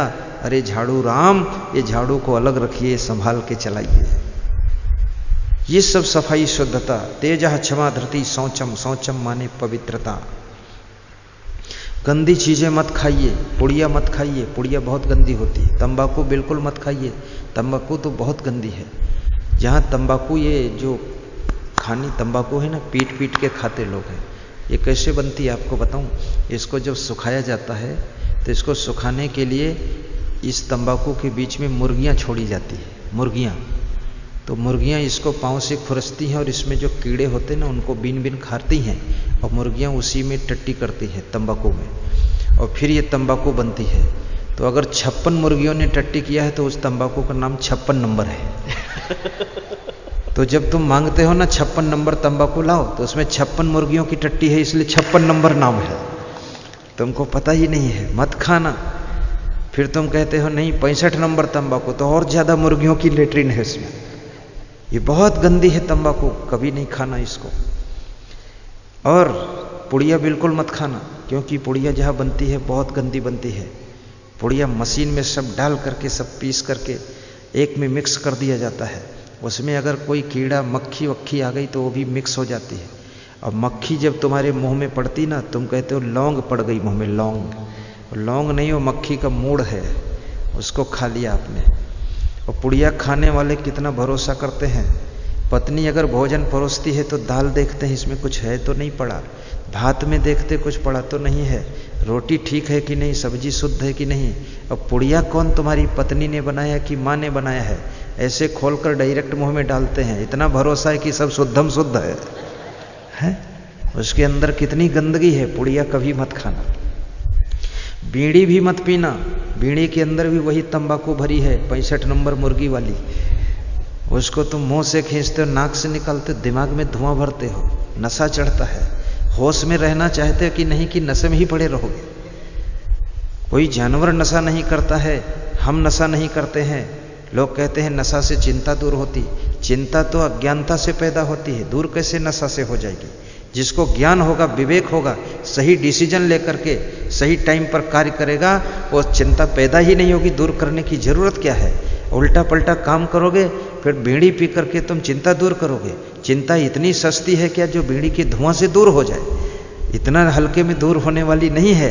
परम ज्ञान पैदा होगा तब चिंता दूर होगी, अन्यथा चिंता तो चिता है, जिंदा को जलाने वाली ये चिता है। इसको दूर करने के लिए सत्संग कीजिए और गुरु के पास में बैठ करके उनके ज्ञान की बातें सुनिए। जब टेंशन मुक्त हो जाओगे और फिर जिंदगी में आनंद ही आनंद रहेगा। कोई तम्बाकू और बीड़ी पीने की जरूरत नहीं है। कितने लोग कहते हैं हम थक जाते खेत में काम करते करते, थोड़ा रेस्ट करने के लिए बीड़ी पी लेते हैं। तो खाली बैठकर रेस्ट कर लो, कौन मना किया है? कोई बैल थक जाता बैठ जाता है तो खाली बैठ कर रेस्ट कर लेता है, रेस्ट में बीड़ी चाहिए, ये कहाँ लिखा हुआ है? बीड़ी कोई रेस्ट कराती है? और ऐसे मजेदार लोग हैं, बीड़ी पीते हैं, मुंह से खींचते हैं और फिर धुआं नाक से निकालते हैं। ये है तो कलाकारी का काम, इसके लिए तो मैं भी धन्यवाद दूंगा, है कलाकार आदमी। फिर उनसे कहो धुआं आ रहा है, गंध आ रही, तो बोले क्या बात करते हो, इतना पैसा लगाया, बीड़ी जलाया, मुंह से खींचा, मुंह में धुआं भरा, फिर नाक में चढ़ाया, फिर नाक से निकालकर सबके लिए धुआं बांट रहा हूं, दान कर रहा हूं, सूंघ लो धुआं, सब धुआं धुआं। अरे बीड़ी मत पीना, सिगरेट भी मत पीना, सिगरेट स्वास्थ्य के लिए हानिकर है और बीड़ी आपके अंदर सांस और दमा की बीमारी पैदा करती है। पुड़िया, पान, तंबाकू आपके दांतों का रंग गंदा करते हैं, भैंस के गोबर जैसा रंग हो जाता दांतों का। दांत आपके मोती जैसे चमकने चाहिए, दूध जैसे चमकने चाहिए। मुस्कुराओ तो आपके दांतों का दर्शन लोग करते रह जाएं और इंतजार करें कि कब मुस्कुराएंगे, वो देखते रह जाएं। और तुम मुस्कुराते तो ऐसा लगता भैंस का गोबर लगा है मुंह में। कभी भी मत खाना ये सब। बचपन में तुम ये कुछ नहीं खाते थे, तब कैसे जिंदा रहते थे? कोई चिंता नहीं थी, कोई टेंशन नहीं थी। तुमको शायद पता नहीं है, शराब पीने से ही चिंता ज्यादा बढ़ी है, पुड़िया तंबाकू खाने से टेंशन ज्यादा बढ़ी है, नशा व्यसन से ही टेंशन बढ़ती चली गई है। अगर ये सब नशा व्यसन, पुड़िया तंबाकू, शराब छोड़ दीजिए, बुरे कर्म छोड़ दीजिए, सत्संगी बन जाइए, सही टाइम पर सही डिसीजन लेना सीख लीजिए, तो आपकी जिंदगी में चिंता ढूंढो तो भी नहीं मिलेगी। आपकी जिंदगी में हर समय सुख सुख रहेगा, शांति शांति रहेगी।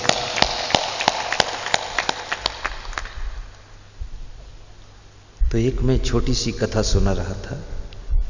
वो कथा थी एक बेटा की। वो कंफ्यूजन में था, डिसीजन नहीं ले पा रहा था। वहीं से प्रवचन इतना लंबा चला गया। एक एक बात पर प्रवचन है। ज्यों केले के पात में पात पात में बात, और त्यों ज्ञानी की बात में बात बात में बात। हर बात में प्रवचन है। संत का तो स्वभाव ही होना चाहिए, सत्संग सुनाए आपको। सज्जनों, बेटा कहता है अपनी मां से कि मैं डिसीजन नहीं ले पा रहा हूं, संत बनूं कि शादी करूं। तो मां ने कहा बेटा, ये डिसीजन तू नहीं ले पा रहा है, मैं भी तेरे जिंदगी के लिए डिसीजन नहीं ले सकती, क्योंकि मैं तेरे को कह दूं तो शादी करो तो थोड़े दिन में छोड़ के भाग जाएगा, तो मैं क्या करूं? मैं कहूं साधु बन तो थोड़े दिन साधु बन जाएगा, फिर कहीं से छोकरी ढूंढ कर लाएगा, तो मैं क्या कर पाऊंगी? बदनामी बहुत होगी। इसलिए तेरे को ही डिसीजन लेना है। और यदि तू इतना सक्षम नहीं है डिसीजन लेने के लिए अपनी जिंदगी का, तो तू कोई सदगुरु के पास चला जा। तो उस बालक ने कहा किस सदगुरु के पास जाऊं? तो मां ने कहा इस समय वर्तमान में सदगुरु कबीर साहब सबसे महान सदगुरु हैं, उनके पास जाओ।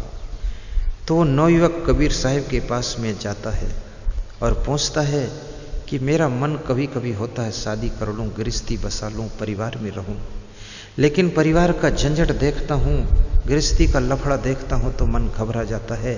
तो मन में होता सब त्याग कर संत हो जाऊं, शांति से रहूं, लेकिन साधुओं की साधना तपस्या देखता हूं कि इसमें बड़ा कंट्रोल से रहना पड़ता है, तो इसमें भी घबरा जाता हूं, तो सोचता हूं शादी में ही ठीक रहेगा। कितने लोगों की जिंदगी घबराहट में बीत रही है, न इधर तय कर पा रहे हैं न उधर तय कर पा रहे हैं किधर जाना है। लेकिन मैं कहूँगा अगर आपके मन में ज़्यादा वासना है, ज़्यादा भोगों की तरफ मन आकर्षित होता है, तो आप शादी कीजिए और गृहस्थी में ही रहिए। यदि आप अपनी वासना को जीत सकते हो, अपने मन के ऊपर नियंत्रण साध सकते हो, तो ही संत बनिए, अन्यथा संत बनना भी व्यर्थ हो जाएगा और संतों के नाम पे कलंक लग जाएगा।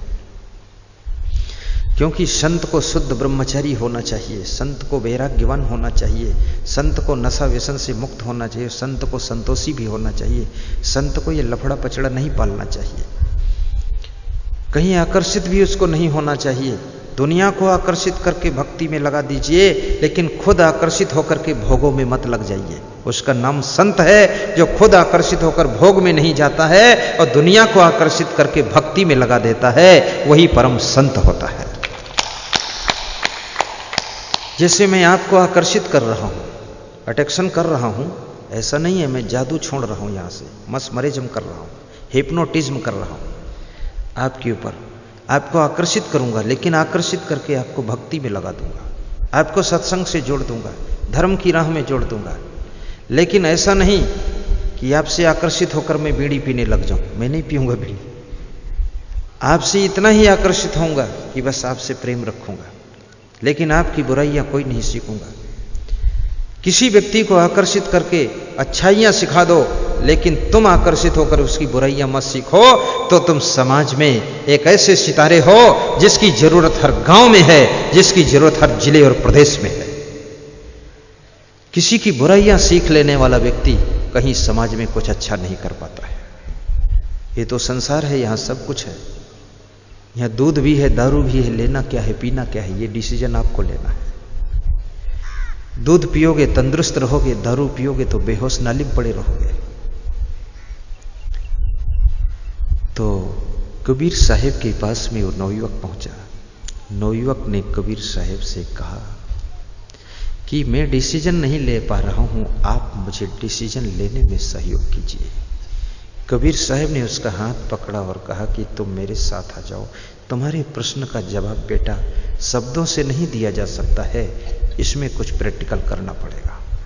उसको लेकर के कबीर साहब एक सदगृहस्थ के घर पे जाते हैं और वहां ठहर जाते हैं। वो गृहस्थ है, पानी परात ला करके कबीर साहब के चरण पखारता है, आरती बंदन करता है, तिलक लगाता है, पुष्प भेंट करता है, दान दक्षिणा देता है, कबीर को प्रणाम करता है और कहता है प्रभु आपके लिए भोजन भंडारा भी बन जाना चाहिए। कबीर साहब आज्ञा दे देते हैं। वो गृहस्थ भक्त अपनी पत्नी से कहता है कि भागमते, आज कबीर साहब जैसे सदगुरु अपने द्वार पर पधारे हैं, ऐसा सौभाग्य कब हो सकता था, बनाइए सुंदर भोजन।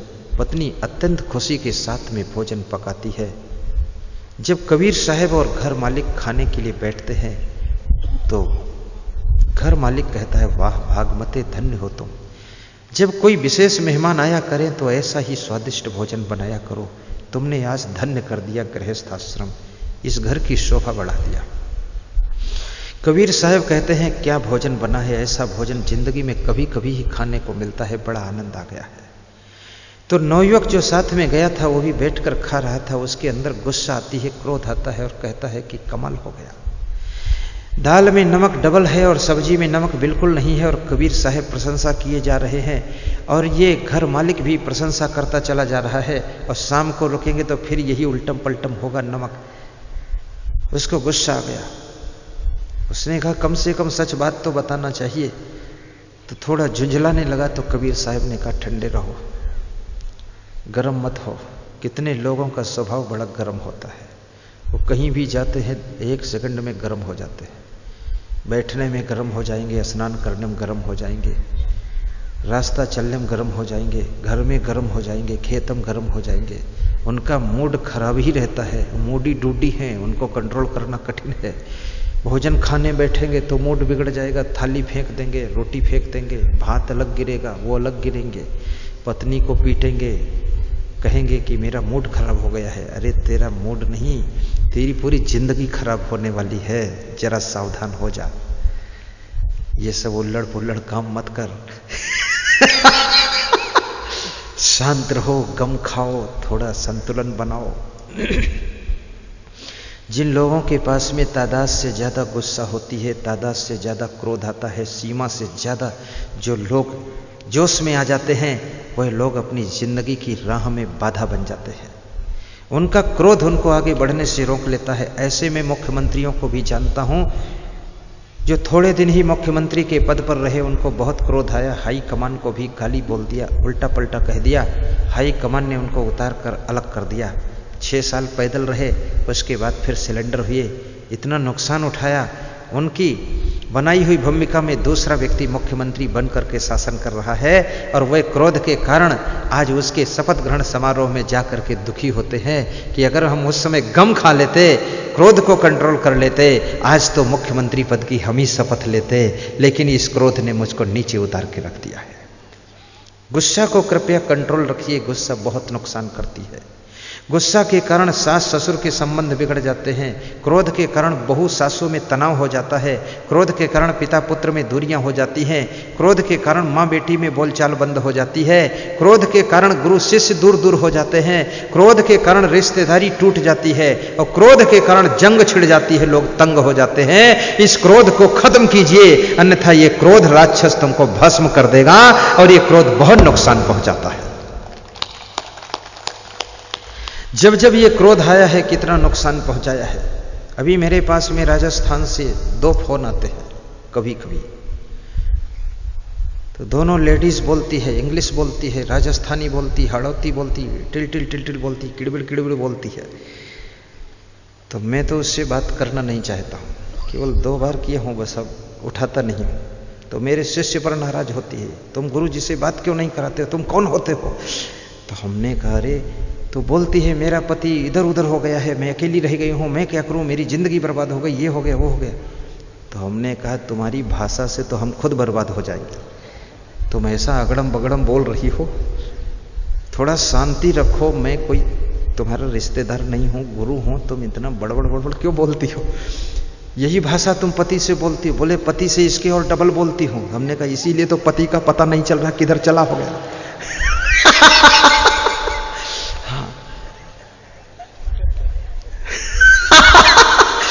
मैं इसलिए सुना रहा हूं, इधर ये पत्नियां भी ठीक हो जाए, नहीं इसमें से कोई पति का पता नहीं चलेगा फिर। थोड़ा शांति से बोलो, कम बोलो, धीरे बोलो, ये सब अड़गम बड़गम बोल करके झगड़ा करना। गुस्सा को शांत करो। आपका पक्ष सही हो फिर भी गम खा लीजिए। कभी कभी ऐसा होता है तुम्हारे हिसाब से तुम्हारा पक्ष ठीक है, दूसरे के हिसाब से उसका पक्ष भी ठीक है। अपने अपने हिसाब से अपने अपने को सब लोग ठीक समझते हैं और दूसरे के पक्ष को सब लोग गैर ठीक समझते हैं, तब भी टकराव हो जाता है।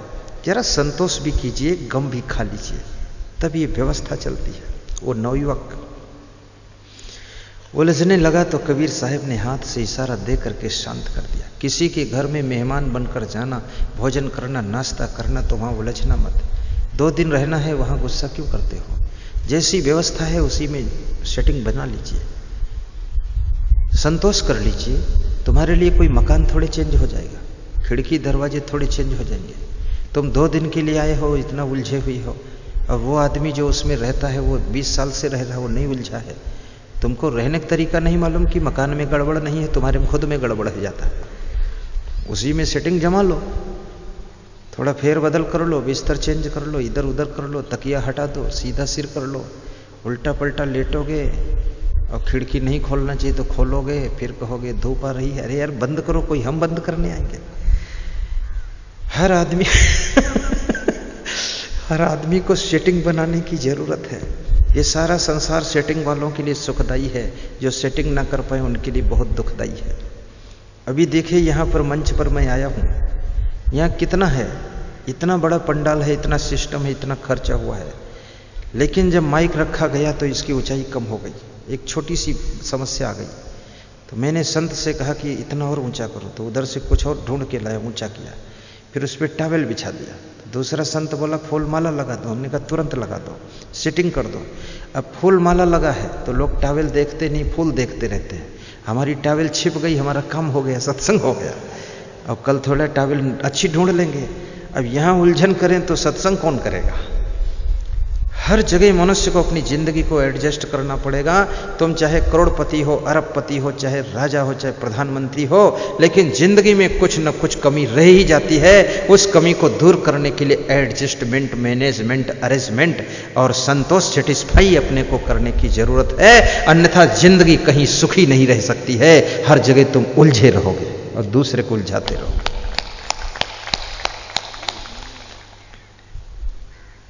बस थोड़ी देर में सत्संग विराम लेगा। यही कहानी, आखिरी कहानी है। वो नवयुवक भोजन करने के पश्चात हाथ धोकर बैठ जाता है। कबीर साहब भी हाथ धोकर बैठ जाते हैं। घर मालिक अपनी पत्नी से कहता, भागमते बीजक ग्रंथ ले आओ, पाठ करूंगा। कबीर साहब के सामने बैठकर बीजक ग्रंथ ला करके उसकी पत्नी रख देती है। पाठ करना शुरू करता है तो अपनी पत्नी से कहता है जरा दीपक जलाकर लाओ, पाठ करते हैं, दिखाई नहीं दे रहा। दीपक जलाकर पत्नी रख देती है। पति कहता थोड़ा इसकी बत्ती बढ़ाओ, उजाला कम है। तो नवयुवक भड़क गया, उठकर खड़ा हो गया, बोला दिन है, सूरज की रोशनी है, फिर भी दीपक जलवा रहा है। इसकी पत्नी भी पागल है, ये भी पागल है, बत्ती बढ़वा रहा है। मैं यहाँ नहीं देखा नहीं जाता है, मेरा दिमाग गर्म हो गया। तो कबीर साहब ने उसको कहा तू ठंडा रहे, दीपक उसकी पत्नी जला रही है, पति दीपक जलवा रहा, तू क्यों गर्म हो रहा? बोले मैं गलत नहीं देख सकता हूँ, सह नहीं सकता हूँ। कितने लोग ऐसे भी होते हैं, उनसे कुछ भी लेना देना नहीं तो भी उलझे रहते हैं, दूसरे को देख के फालतू बवाल में फंसते हैं।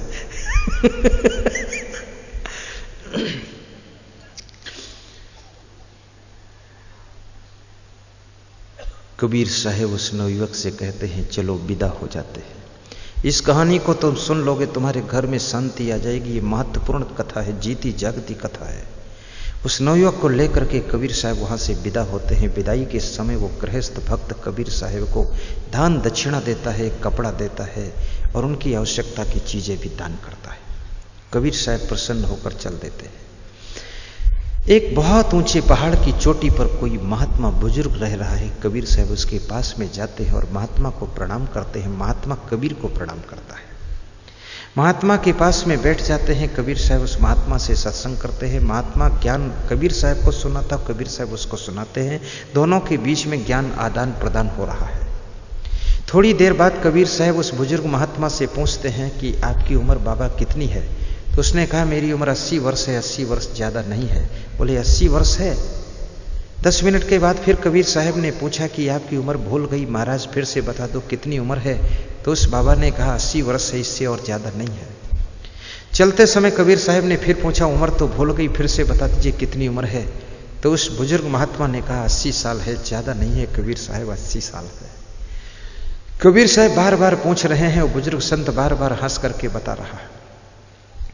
वो नवयुवक बोला कि अब चौथी बार मत पूछना, भूल जाए तो हमसे पूछ लेना, इतना दिमाग नहीं कि उम्र नहीं याद रहती।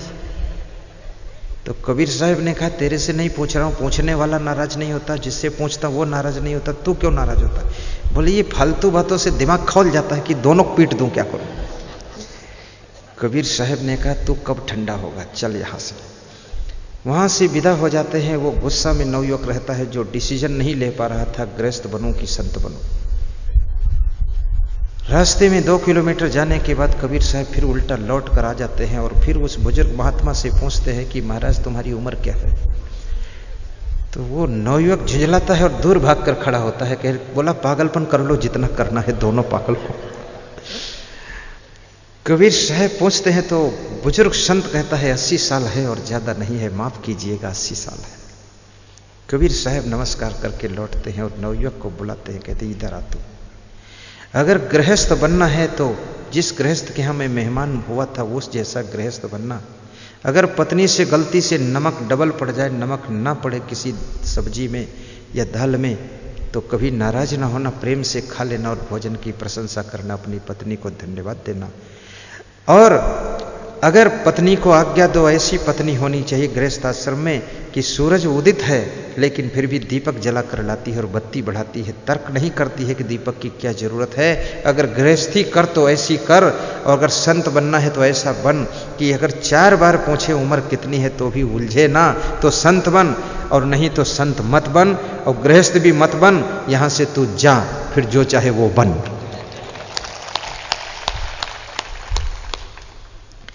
गृहस्थाश्रम एक तपोवन कहा गया है। पंडित श्री राम शर्मा आचार्य शांति कुंज हरिद्वार के संस्थापक, उन्होंने कहा है कि गृहस्थ एक तपोवन है। वास्तव में गृहस्थाश्रम में बहुत तपस्या करनी पड़ती है, बहुत सहनशीलता रखनी पड़ती है। जिस गृहस्थ के पास में सहनशीलता नहीं, उसकी गृहस्थी की गाड़ी मंजिल तक पहुंचती नहीं, बीच में डिस्टर्ब हो जाती। और संत का जीवन पूर्ण तपस्वी है जीवन। इस जीवन में तो बहुत कम खाना पड़ता है, सहन करना पड़ता है, काम क्रोध लोभ मोह को जीतना पड़ता है, तब संत महान संत बनता है और फिर उसका आशीर्वाद भी फलित होता है। संतों भक्ति सतो गुरु आनी, कबीर साहब कहते हैं, हे संतों, हे सज्जनों, कोई सद्गुरु की कृपा से भक्ति आपके हृदय में आती है और भक्ति से संत मिलते हैं, भक्ति से सत्संग मिलता है, भक्ति से मुक्ति मिलती है, भक्ति से कल्याण होता है। इसलिए गुरुदेव की भक्ति करो, माता पिता की भक्ति करो, देश भक्ति करो, आप सभी का कल्याण हो। परस्पर प्रेम, समता, सहानुभूति से रहना, आपके जीवन में नित्य सुख शांति का प्रकाश फैला रहे, ज्ञान का दीपक जलता रहे, व्यसन और बुराइयों का अंधकार न रहे, आपके घर में प्रेम की गंगा बहती रहे, पति पत्नी के बीच में, भाई भाई के बीच में, सास बहू के बीच में, पिता पुत्र के बीच में प्रेम की धारा अक्षुण्ण रूप से बहती रहे, कभी उसमें बाधा न पड़े। एक दूसरे की गम खा लेना, एक दूसरे के लिए त्याग भी करना, एक दूसरे के लिए अपने सुखों को भी छोड़ना, एक दूसरे के लिए अपनी सुविधाओं का भी त्याग करना और एक दूसरे के लिए आप बलिदान भी करना।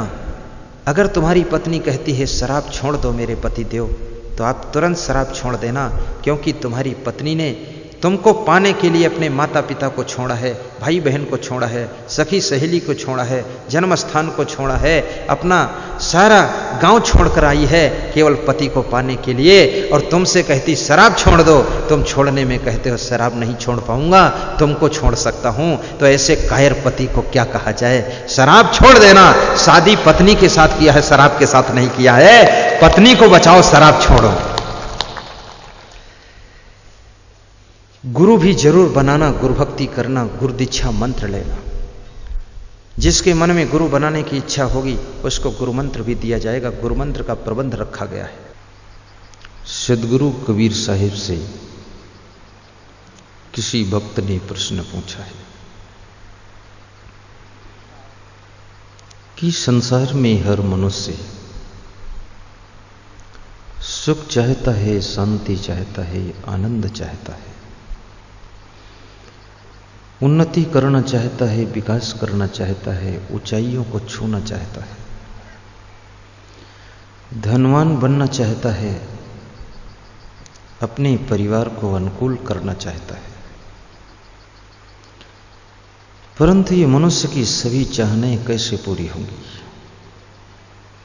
कैसे उसको सफलता मिलेगी? सद्गुरु कबीर साहब का चिंतन मनुष्य जाति को चिंता मुक्त करता है। गीता के श्लोक लोक और परलोक संवारने में मदद करते हैं। मानस की चौपाइयां मनुष्य को चौपट होने से बचाती है। महान पुरुषों की ज्ञान की बातें अज्ञान के अंधेरे में भटकने से हमको बचाती है। माता पिता के संस्कार इस संसार में जीने का ढंग सिखाते हैं। कोई संत का सानिध्य वासना से मुक्त रहने की शक्ति प्रदान करता है। सद्गुरु की कृपा संयम नियम की राह पर चलने की शक्ति देती है। भक्त की संगत भक्ति में डुबकी लगाने की प्रेरणा प्रदान करती है।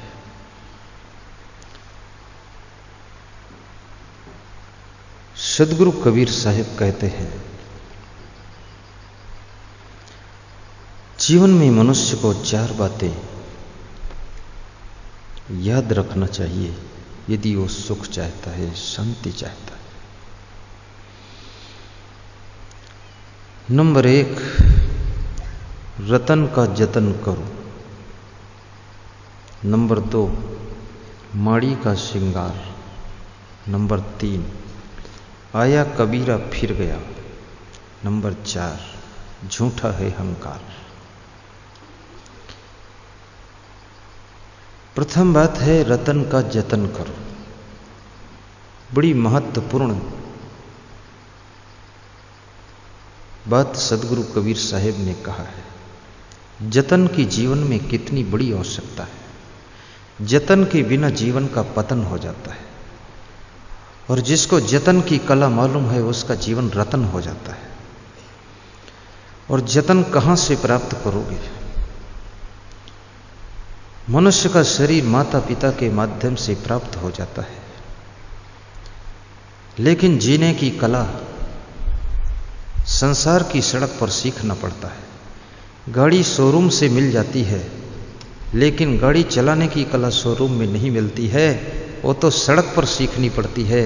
याद रखना, माता पिता के द्वारा मनुष्य का शरीर तो मिलता है, लेकिन मनुष्य की जिंदगी जीने की कला तो संसार की सड़क पर सीखनी पड़ती है, और ये सत्संग के माध्यम से कलाएं आती है। जिसको जीने की कला नहीं मालूम है, उसकी पूरी जिंदगी कलह कलेश में बीत जाती है, राग द्वेष में बीत जाती है, ईर्ष्या जलन में बीत जाती है, निंदा बुराई में बीत जाती है। और मनुष्य का जीवन बड़ा हैबिचुअल है। आपके शरीर की भी कुछ आदतें हैं, कुछ मन की आदतें हैं, कुछ वाणी की आदतें हैं, कुछ नेचर की आदतें हैं, लेक्चर की आदतें हैं। सारा जीवन आदतों की जंजीर में बंधा हुआ है, हैबिचुअल है लाइफ। तुम नहीं चाहते हो कि मैं क्रोध करूं, तुम नहीं चाहते हो कि क्रोध करने से कोई फायदा है, तुम जानते हो कि क्रोध करने से बड़ा नुकसान हो चुका है, तुमको ये भी ज्ञान है कि जब जब क्रोध किया हूं तब तब घाटा उठाया हूं, और तुम्हें यह भी पता है कि मेरे क्रोध करने से मेरी शांति ही भस्म होती है, तुमको ये भी पता है कि मेरे क्रोध करने से मेरे संबंध खराब होते हैं। लेकिन क्रोध जब आदत में बदल जाता है, हैबिचुअल हो जाता है, तो ना चाहते हुए भी क्रोध आ जाता है और विस्फोट करता रहता है। इस क्रोध को काबू कीजिए, सहन शक्ति को बढ़ाइए। जब सहनशीलता की कमी होती है और अपनी बात पूरी ठीक है इस बात की जिद होती है, दूसरे की बात गलत है इस बात का पूरा विश्वास होता है, और अहंकार को जब जब ठेस लगती है तब तब उसका छोटा भाई क्रोध आकर के लड़ने के लिए तैयार हो जाता है। याद रखना, दूसरों की बातों को भी ठीक समझने की कोशिश कीजिए, अपनी बात में भी गलतियां ढूंढने की कोशिश कीजिए। जो व्यक्ति अपनी बातों में भी गलती ढूंढ लेता है, उसके अहंकार की मृत्यु होती है, और अहंकार की मृत्यु होने से उसका छोटा भाई क्रोध कमजोर पड़ जाता है, और फिर सहनशीलता की बढ़ोतरी होती है। वह व्यक्ति फिर गम खाना सीख लेता है, और फिर क्रोध को नष्ट करके विरोध भी खत्म कर देता है, और जिंदगी में बोध प्राप्त करता है। आत्मबोध भी प्राप्त कीजिए, मैं कौन हूं। अभी हमारे गुजरात बोर्ड के चेयरमैन परम भक्त श्री कन्हू भाई जी ने एक अच्छी बात बताई कि राजा कौन है, आत्मा ही राजा है। और रानी बताया 4 रानियां कौन कौन है। भक्ति रानी, ये शरीर भी एक रानी है। ऐसे रानियों का वर्णन किया, अंत में भक्ति रानी ही साथ देती है, बाकी रानी तो हैरानी का ही काम करती है। लेकिन भक्ति रानी को हम भूल जाते हैं। मनुष्य भक्ति के लिए तो बहुत बाद को सोचता है, पहले तो विवाह करके रानी को लाना चाहता है कि ऐसी रानी आ जाए कि हमको भोजन और पानी दे दे। पर ऐसी रानी आती है, पानी देने में शर्माती है, और पानी पी पी करके ऐसी गालियां सुनाती है कि पूरा नाश्ता मिलता है रोज सुबह शाम। मैं माताओं बहनों से कहूँगा, गुस्सा में आ करके अपने मुखार बिंद से गालियां मत निकालिए, क्योंकि वाणी अमृत भी है और वाणी से बड़ा बाण भी दूसरा नहीं है। बोली अमृत घोली है, पर बोलने का तरीका ना हो तो बोली बंदूक की गोली है, घायल कर देती है लोगों को। संभल करके बोलना, संभल करके चलना, संभल करके व्यवहार कीजिए। चलना संभल संभल के माया नगर यही है। 2 दिन की जिंदगी में मत दाग तू लगाना, ये 2 दिन की जिंदगी कही गई है। एक दिन तो जिस दिन जन्म होता वो दिन है, दूसरा दिन जिस दिन तुम मरते हो वो दिन है। ये 2 ही दिन जिंदगी है, बाकी बीच में क्या है, सब गंदगी ही गंदगी है। तो ये 2 दिन की जिंदगी में दाग मत लगाना। ज्यों की त्यों धरे दिन ही चदरिया। कबीर साहब कहते हैं कि चादर तो सबको मिली है, पर संभल कर ओढ़िए। कहीं इसमें दाग न लग जाए, कलंक का दाग न लग जाए। साहेब कबीर जतन से ओढ़ी ज्यों की त्यों धर दीन्ही चदरिया। सदगुरु कबीर साहब ने बहुत जतन पूर्वक इस चादर को ओढ़ा है, ज्यों की त्यों वापस लौटा दिया। कितने लोग चादर को तहस नहस कर देते हैं, इस जीवन रूपी चादर में न जाने कितने दाग लगा देते हैं, कोई धोबी भी उसे साफ नहीं कर पाएगा। झीनी झीनी रे बीनी चदरिया, राम नाम की बीनी चदरिया, साहेब कबीर जतन से ओढ़ी ज्यों की त्यों धर दीन्ही चदरिया। इस जीवन रूपी चादर में काम क्रोध लोभ मोह के दाग न लगने पाए, इन दागों से इसको बचाना। एक चीज और कहूंगा मैं आपके साथ कि मनुष्य के मन की आदत है, हर बात को मन पकड़ता है और नेगेटिव बातों को ये मजबूती से पकड़ता है और याद रखता है, पॉजिटिव बातों को पकड़ता है फिर भूल जाता है। अगर आपकी पत्नी ने 20 साल तक आपको समय पर चाय पिलाया और समय पर भोजन दिया और समय पर आपके कपड़े ठीक ठाक कर दिए हैं, ये पॉजिटिव बातें सब मन भूल जाएगा। लेकिन एक दिन अगर उसने कुछ ऐसी गलती किया है, कड़क बोल दिया है, वो जिंदगी भर मन ये पकड़ कर बैठ जाएगा और घायल रहेगा, बार बार याद करेगा कि बहुत कठोर बोला था, इसका बदला लेना है। मन ये बदला भी लेना चाहता है, और बदला लेने वाले लोग कभी सुखी नहीं होते। जैन धर्म के विचारक सुधर्मा स्वामी ने कहा है कि उन बातों को भूल जाइए जिनको याद करके बार बार मन में क्रोध पनपता है, दुख पनपता है, घाव ताजे हो जाते हैं। उन नकारात्मक बातों को भूलने की कोशिश कीजिए और अपने उन विचारों को मोड़ दीजिए जो विचार आपके जीवन में पीड़ा बनते हैं, बबूल के कांटे जैसे चुभते रहते हैं। उन विचारों को चेंज कीजिए, विचारों में परिवर्तन करना भी सीखिए। परंतु मनुष्य नेगेटिव पॉइंटों को पकड़ता है और ये नेगेटिव पॉइंट हमेशा आपको उलझाते हैं, चिंता और टेंशन के शिकार बनाते हैं। पॉजिटिव पॉइंटों को याद कीजिए, जिससे प्रेम करना है उसके गुणों का दर्शन कीजिए। कबीर साहब ने बीजक में एक बहुत बड़ी बात कही है, सुनने जैसी बात, समझने जैसी बात, पालन करने जैसी बात। अगर वो बात समझ में आ जाए तो जिंदगी की उलझन खत्म हो जाएगी। कबीर साहब कहते हैं, कबीर हम सबते बुरे। कितनी बड़ी बात है। कबीर साहब कहते हैं कि मैं सबसे बुरा हूं। कबीर हम सबते बुरे, हम ते भल सब कोय। और हमसे सब लोग भले लोग हैं, सभी लोग हमसे अच्छे हैं, हम सबसे बुरे हैं। अपने को बुरा स्वीकार करना कितना कठिन है। भाइयों और बहनों, विचार कीजिए, स्वयं के अंदर बुराई हो तो भी हम स्वीकार नहीं कर पाते हैं। और कबीर कहते हैं, कबीर जैसा महान पुरुष कह रहा है कि हम सब ते बुरे, हम सभी से बुरे हैं, हम ते भल सब कोय, और हमसे भले सब लोग हैं, सब अच्छे हैं। अगर ये बात परिवार के अंदर लागू हो जाए, एक सासू अपनी बहू के अंदर गुणों को देखने लगे और अपनी कमियों को देखने लग जाए तो सासू होने का अहंकार टूट जाएगा और बहू के प्रति प्रेम बढ़ जाएगा। जिसमें तुम गुण देखते हो उसके प्रति प्रेम बढ़ता है, और जिसमें तुम्हें अवगुण दिखाई देने लग जाते उसके प्रति नफरत बढ़ने लग जाती है। और जहाँ नफरत बढ़ती है वहाँ विवाद छिड़ जाता है, और जहाँ प्रेम बढ़ता है वहाँ संवाद शुरू हो जाता है। और प्रेम बढ़ाने के लिए गुणों को देखना जरूरी है। ऐसा कोई धरती पर इंसान नहीं है जिसमें कोई गुण अवगुण ना हो। अगर 4 गुण हैं तो एक अवगुण भी होता है। अवगुण को